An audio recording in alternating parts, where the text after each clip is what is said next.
Today in this video, we're going to go over what a GFCI outlet tester is and what a GFCI tester does.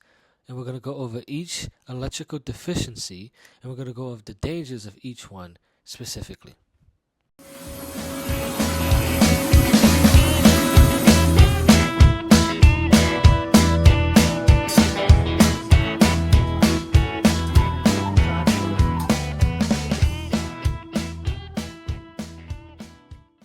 A GFCI outlet tester is usually designed with 3 prongs. That way it can fit in most all US outlets. Now, the GFCI is going to have a list of deficiencies on it. It's going to give you the light configurations for each one. When you plug it in, you're going to have lights that pop up. Now, depending on if you have a deficiency or not, is going to depend on whether you have the correct lights. Now, this particular GFCI, two yellow lights is correct wiring, so this is right.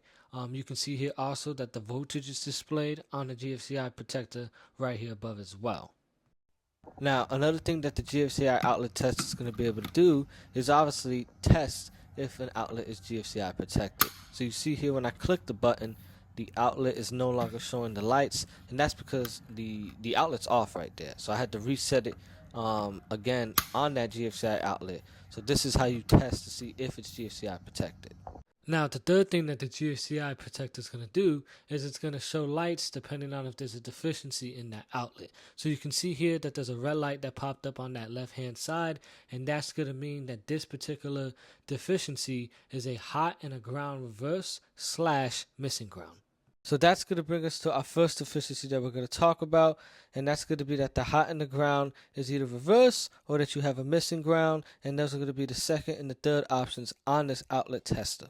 So, like I said, the second and third option on that outlet tester are very similar. The third option is that the hot and the ground wire are just reversed. So you can see here on the left hand side, this is the correct configuration of what your outlet should look like. So just picture the hot and the ground wire swapping places. Now your image on the right is the ground wire that's not connected at all to the outlet. So this would be a missing ground. So if you were to plug your outlet tester into this outlet, it would show the second option, which would be that the missing ground is either reverse or that you have a missing ground, which in this instance it would be a missing ground.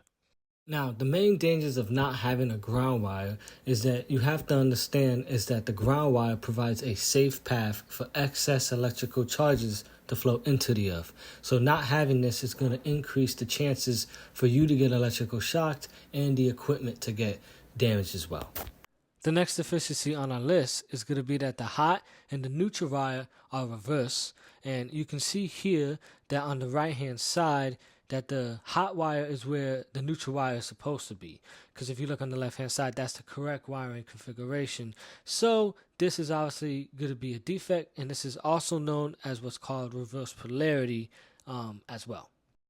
Now, because the wires are not in the correct places, having reverse polarity can often lead to sparkling, dimming, and freckling lights. So if you do notice that, that could be a sign that you have reverse polarity. Now, having reverse polarity can also mean that you have an increase of getting shocked. Now, this might have happened to you in the past when you've probably plugged in your toaster into a bad outlet and you probably got shocked. And this is because since the wires are reversed, electricity was still flowing out of that outlet.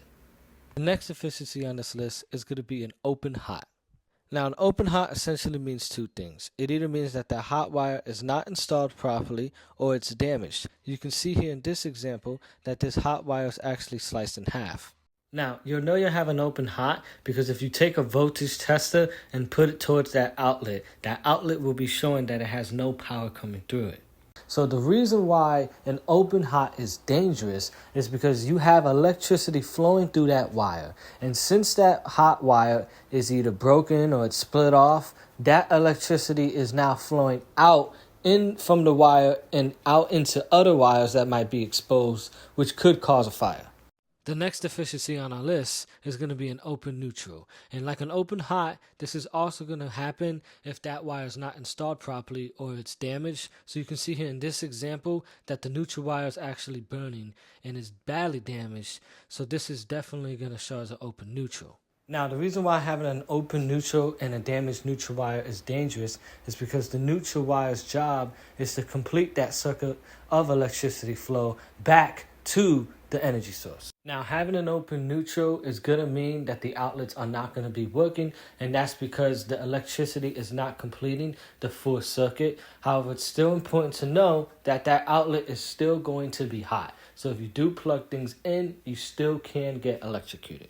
Last deficiency on the list is an open ground. And what that means is that you could have a ground wire present, but it's just not installed onto the outlet at all. So here in the example, you can see that there is a ground wire present, it's just not installed properly. Now, having an open ground is the same of not having no ground wire at all. So like I showed you in the diagram before of an ungrounded wire, I thought I'd show you guys an example of what the ground wire is supposed to do. So not having a ground or having an open ground will still increase the chances of you getting shocked. Now, before I let you guys go, I did want to mention one thing. It's always important, guys, to remember GFCI outlets are not 100% accurate. So it's always important to remove the outlet and confirm that the issue is exactly the issue that the GFCI is showing. GFCI protectors are not 100% accurate, and also they're not going to show you all problems that could be in that outlet. So just always remember that and always confirm the issue before you call it out. So to summarize what we talked about today, a GFCI outlet tester is a 3-prong instrument that you plug into your outlet. Now it's going to have a list of deficiencies on it that you're going to be able to test for. In this video, we talked about those deficiencies and the dangers of those. And I hope after this video, you guys have a better understanding and use the GFCI outlet tester more efficiently.